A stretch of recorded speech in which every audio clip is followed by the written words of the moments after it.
Merci, Monsieur le Président. Thank you, Chair. Ladies and gentlemen, ladies of the CONT Committee.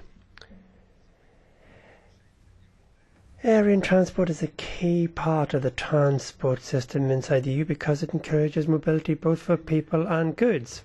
However, both safety and efficiency often means that we have to intervene in terms of the management processes via the GTA, because it involves a number of absolutely essential functions such as the safety of the vehicles and the requests for flight permissions, as well as giving appropriate aeronautical information where we're talking about flight space.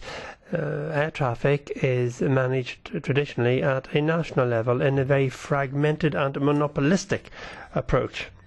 When it is thus fragmented into small sections following the national borders, then it's international bodies who actually set the rules for interoperability and the possibility of effectuating some economies of scale. That means that in each country a single service provider will be designated by the abbreviation PSNA. Now, competition is either inexistent or very weak, and this is almost a monopoly situation, and it's up to the service provision to actually set the conditions for the provision of services in air traffic. This situation has led to a situation that leads to delays and an increase in the costs of air traffic, and this ends up being borne by passengers. Now, the single European sky was put in place in order to improve the overall efficiency of air traffic by transferring some of the competencies that were previously at an intergovernmental level to the framework of the European Union.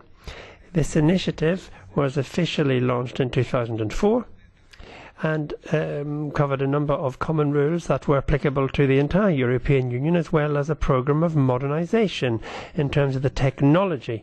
The CESAR programme, which is the Single European Sky ATM research. Now, this was supported by financial support. And the aim here was to improve the safety and the efficiency of air traffic management, and this was translated into a series of high-level targets.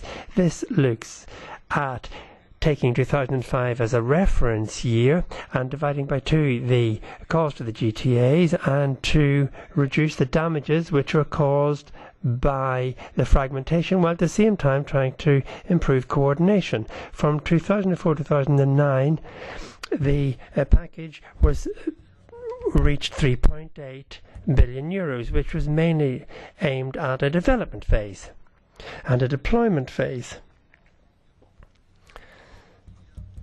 1.3 billion euros essentially, and 2.5 billion euros respectively.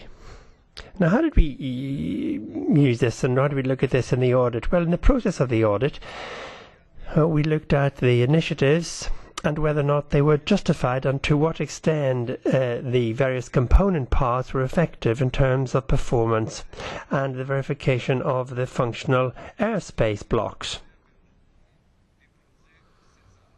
And this is important in terms of the development of the overall CESAR project, because the aim of this is actually to improve the management efficiency of air traffic in Europe. So CESAR will have an audit process run by the court starting in 2018.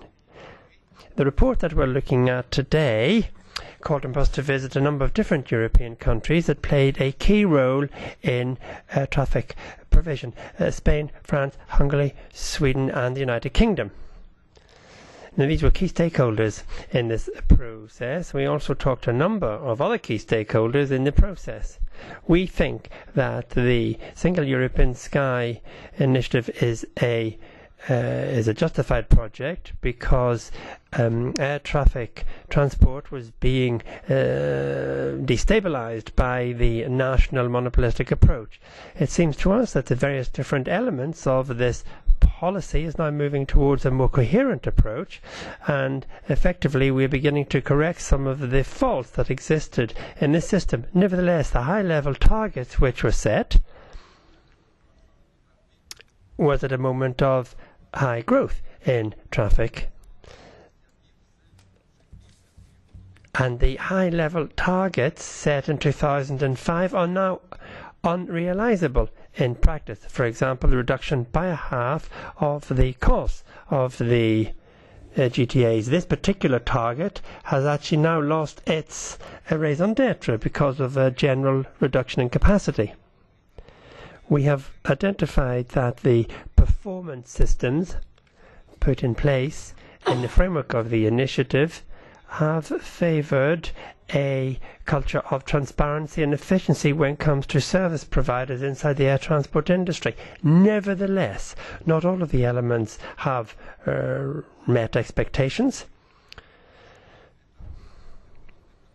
because the target set in the performance plan really requires people to make a further commitment, and the costs are being paid by passengers, and the volume of air traffic has gone down by 4% between 2014 and 2016.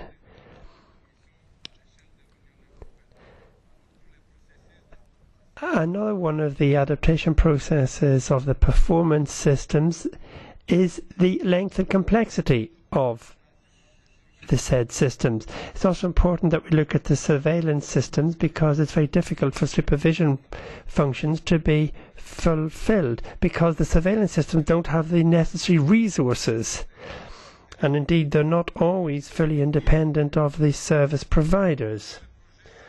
When it comes to the CESAR project, we identified that it has encouraged the main stakeholders to get involved in the technological plans in the development process, and this has led to a more positive research environment. The businesses involved publish information regularly in order to show what advances are being made in terms of technology, and this is in a specific session called CESAR Solutions. Nevertheless, since the launch of the system, the scope and application, the deadline and the financial scope is all being changed and extended. The Commission ought to also assess whether or not the current objectives in terms of the functional airspaces is actually bringing added value, and perhaps analyse what the other strategic opportunities might be to solve fragmentation, given that the national authorities responsible for surveillance have to be fully independent and have to be the full capacity and resources to fulfil their functions. We have to ensure the member states do ensure the independence and indeed the access to full resources. The Commission is going to look at this particular issue of performance, and will certainly rationalise some of the systems of the agreement of the performance plans. It's particularly important also when it comes to the tariff setting. When it comes to the future reference framework, the Commission needs to give some key levels that are appropriate to the tasks that they're given. When you look at the contribution that the EU has made to research and the improvement of air transport, the Commission is suggesting to continue its financing after 2024, but they have to justify that appropriately. It's also proper that we should decide what the CESAR organisation will do. It has got a temporary function, and it's important that we look at the long-term role before we reinforce the obligation to participate. The Commission has got to therefore define two clear steps and actually set an appropriate budget for the overall strategic plan and for the common business on the basis of the current fulfilment of each of the different steps. The Commission has also got to ensure that the solutions in terms of research and development which are available take place in an atmosphere of competition. If these solutions are actually put in place appropriately, then this will end up having a positive impact.